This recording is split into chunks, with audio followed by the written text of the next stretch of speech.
گزشتہ سے پیوستہ روز مجھے ایک افطاری میں جانا ہوا تو نماز مغرب ادا کی گئی۔ نماز مغرب کے بعد سب نے کھانا تناول کرنا شروع کیا تو میں نے دیکھا کہ میزبان اور ان کے ساتھ ایک اور دوست ہیں، وہ ہلکی پھلکی سی ان کے درمیان بحث و تمہیز مسلسل جاری ہے۔ اب یہ جو بحث و تمیز ان کے درمیان چل رہی تھی، مجھے سمجھ نہ آئی اور نہ ہی میں نے اس پر زیادہ توجہ دینے کی کوشش کی۔ ہر ایک کا اپنا ایک معاملہ ہوتا ہے۔ بہرحال وہ بحث و تمہیز بڑھتی حتیٰ کہ معاملہ سامنے آیا۔ کھانا کھانے کے بعد انہوں نے ایک سوال کیا کہ حضرت ہمیں آپ یہ بتائیں کہ روزے کی حالت میں جماع کرنا جائز ہے یا نہیں؟ میں نے کہا بھئی یہ تو کوئی پوچھنے کی بات ہی نہیں ہے،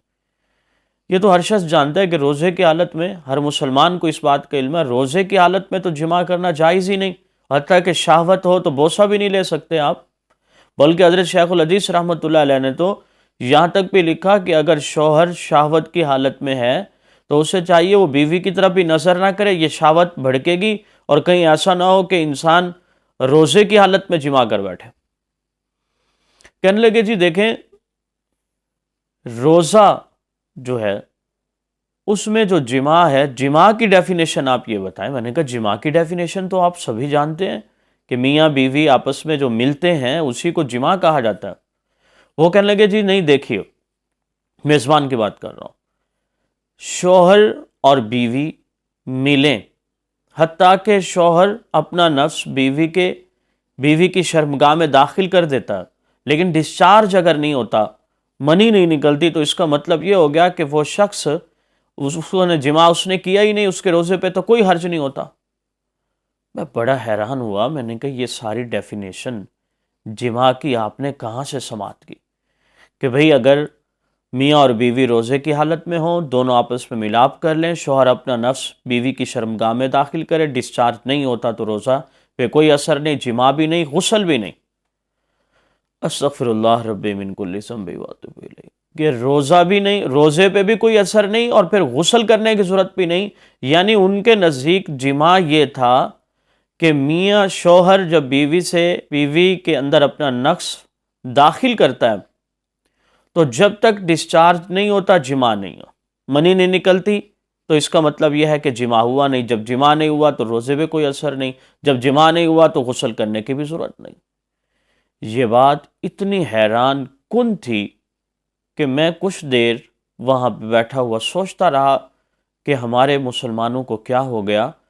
کہ انہوں نے یہ ایک شیطانی کیفیات ہوتی ہیں، شیطانی وسوسے ہوتے ہیں جو انسان کو مختلف قسم کے راستے دکھاتے ہیں، اور وہ مسلمان جو ارد گرد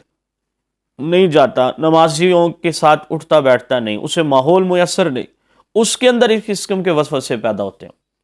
ورنہ یہ نہیں ہو سکتا کہ ایک شخص نمازی ہو، مسجد کے قریب ہو، امام صاحب کے ساتھ مسائل پہ ڈسکسیشن کرتا رہا ہو، نمازیوں کے ساتھ اٹھتا بیٹھتا رہا ہو، اس کی یہ پوزیشن ہو۔ تو میرے دوستو، میں یہ بات آپ کے سامنے رکھنا چاہتا ہوں کہ ایسا بالکل بھی نہیں ہے۔ جماع کا مطلب ہے کہ شوہر نے جیسے ہی اپنے نفس کو بیوی کی شرمگاہ میں داخل کیا، انزال ہوا یا نہیں، ڈسچارج ہوا یا نہیں، منی نکلی یا نہیں، اس کے اوپر غسل کرنا واجب ہے، فرض ہے، ضروری ہے، اور اس کا جو روزہ ہے وہ روزہ اس کا کبھی بھی برقرار نہیں رہ سکتا۔ لہٰذا خدا کے لیے میں آپ سے ریکویسٹ کروں گا کہ اگر کسی قسم کا کوئی مسئلہ پیش آئے، ہم سے نہیں، آپ روزانہ 5 وقت جس مسجد میں نماز ادا کرنے کے لیے جاتے ہیں وہیں کے امام صاحب سے ہی پوچھ لیں،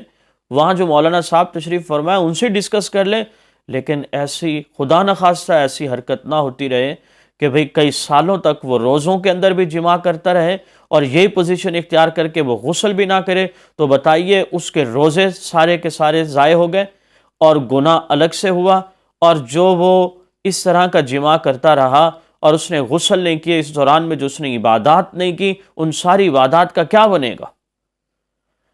اللہ تعالیٰ شانہ ہمیں اپنے فضل و کرم میں رکھے، اپنی ہدایت نصیب فرمائے، اپنی رحمت کا سایہ ہم پہ قائم رکھے۔ السلام علیکم ورحمۃ اللہ وبرکاتہ۔